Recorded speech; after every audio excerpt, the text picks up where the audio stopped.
ശരി മാഷെ, ഞാൻ വരാം. ഞാൻ ഒന്ന് കെ വി അബ്ദുൽ ഖാദർ MLA യിലേക്ക് പോയി വരാം. മുൻ MLA ശ്രീ കെ വി അബ്ദുൽ ഖാദർ, നോക്കൂ, പ്രതിപക്ഷ നേതാവ് പറഞ്ഞിരിക്കുന്നത് ചേലക്കരയിൽ 2021 നിയമസഭയെ അപേക്ഷിച്ച് ഏകദേശം 27,000 വോട്ടിൻ്റെ കുറവുണ്ടായിരിക്കുന്നു. പാലക്കാട് 3,583 നിന്ന് ഏകദേശം 15,000 വോട്ടുകൾ വർദ്ധിച്ച് 12,000 UDFിൻ്റെ ഭൂരിപക്ഷം വർദ്ധിച്ചിരിക്കുന്നു. അപ്പോൾ ഒരിടത്ത് UDFിൻ്റെ ഭൂരിപക്ഷം 10,000 വർദ്ധിക്കുന്നു, മറുഭാഗത്ത് LDFിൻ്റെ ഭൂരിപക്ഷം 27,000 കുറയുന്നു. ഇതല്ലേ ഭരണവിരുദ്ധ വികാരം അബ്ദുൽ ഖാദർ?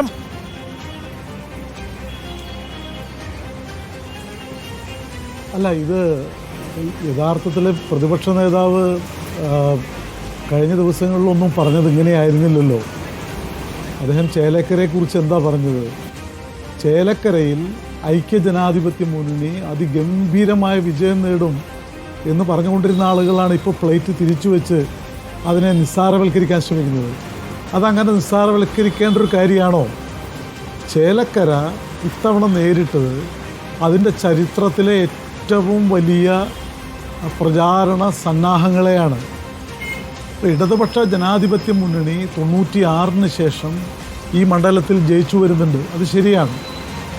അതിനു മുമ്പ് ചേലക്കര കോൺഗ്രസിൻ്റെ കൂടെയായിരുന്നു എത്രയോ പതിറ്റാണ്ടുകൾ. രാധാകൃഷ്ണനിലൂടെ ഈ മണ്ഡലം ഞങ്ങൾ പിടിച്ചെടുത്ത മണ്ഡലമാണ്. ആ പിടിച്ചെടുത്ത മണ്ഡലം ഈ ഉപതെരഞ്ഞെടുപ്പിലൂടെ UDF വിജയിക്കും എന്നതായിരുന്നല്ലോ ഏറ്റവും വലിയ പ്രചാരണ സന്നാഹങ്ങൾ.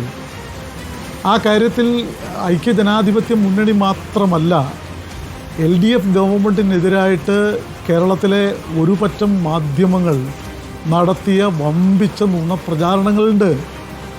ഇവിടെ UDF BJP ഒക്കെ ഒരുപക്ഷെ ഔപചാരികമായിട്ടല്ലെങ്കിൽ പോലും അവർക്ക് വേണ്ടി പ്രത്യക്ഷമായിട്ട് വ്യത്യസ്ത രൂപത്തിൽ അവതരിച്ച അൻവറിനെ പോലെയുള്ള ആളുകൾ ചേലക്കരയിൽ സമ്പൂർണ്ണമായി ഇടതുപക്ഷത്തെ മാത്രമാണ് കടന്നാക്രമിച്ചത്. അദ്ദേഹം എത്രയോ വാഹനങ്ങൾ ചേലക്കരയുടെ ഗ്രാമാന്തരങ്ങളിലും നഗരങ്ങളിലും നിർത്തിയിട്ട് മുഖ്യമന്ത്രിക്കും ഗവൺമെൻറ്റിനും ഒക്കെ എതിരായിട്ടുള്ള വലിയ പ്രചാരവേല നടത്തി. ആ കടന്നാക്രമണങ്ങളെ നേരിട്ട് വിജയിക്കുക എന്നുള്ളത് ഒരു ചെറിയ കാര്യമായിട്ട് ഞങ്ങൾ കാണുന്നില്ല എന്ന് മാത്രമല്ല, കഴിഞ്ഞ ലോക്സഭാ തെരഞ്ഞെടുപ്പിൽ കെ രാധാകൃഷ്ണന് ഈ മണ്ഡലത്തിൽ കിട്ടിയ ലീഡിൻ്റെ ഇരട്ടിയിലേറെ ഭൂരിപക്ഷത്തിൽ വിജയിക്കാനായി എന്നുള്ളത് VD സതീശൻ ഇപ്പോൾ കുറച്ച് കാണാൻ ശ്രമിച്ചാലും UDFിൻ്റെ ആളുകൾ കുറച്ച് കാണാൻ ശ്രമിച്ചാലും അത് ഈ മണ്ഡലത്തിലെ ഇടതുപക്ഷ മുന്നേറ്റത്തിൻ്റെ ഏറ്റവും വലിയ പ്രകടനമായിട്ട് കാണാൻ കഴിയും. പാലക്കാടോ? ഞാൻ ഈ മണ്ഡലത്തിലെ ഓരോ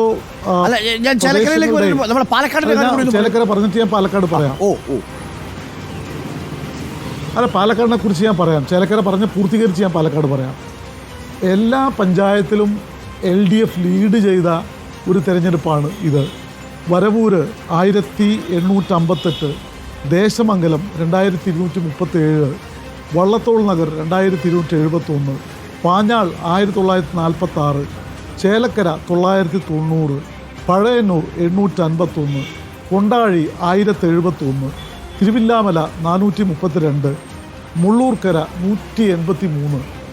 ഇത് ഇടതുപക്ഷത്തിൻ്റെ ഉജ്ജ്വലമായൊരു വിജയമല്ലെങ്കിൽ ഈ പഞ്ചായത്തുകളിലെല്ലാം UDFിൻ്റെ പഞ്ചായത്തുകൾ ഉൾപ്പെടെ ഞങ്ങൾ ലീഡ് എങ്ങനെ ചെയ്യും?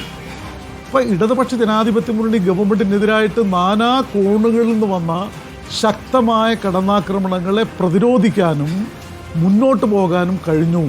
ലോക്സഭാ തെരഞ്ഞെടുപ്പിന് ശേഷമുള്ള സിറ്റുവേഷനിൽ കേരളത്തിൻ്റെ ചിത്രം ഇതാണ് എന്ന് ചേലക്കര തെളിയിക്കുന്നുണ്ട്. അത് വളരെ പ്രധാനപ്പെട്ട ഒരു സിഗ്നലായിട്ട് കണക്കുകൾ വെച്ചാണ് താങ്കൾ വിശദീകരിക്കുന്നത്.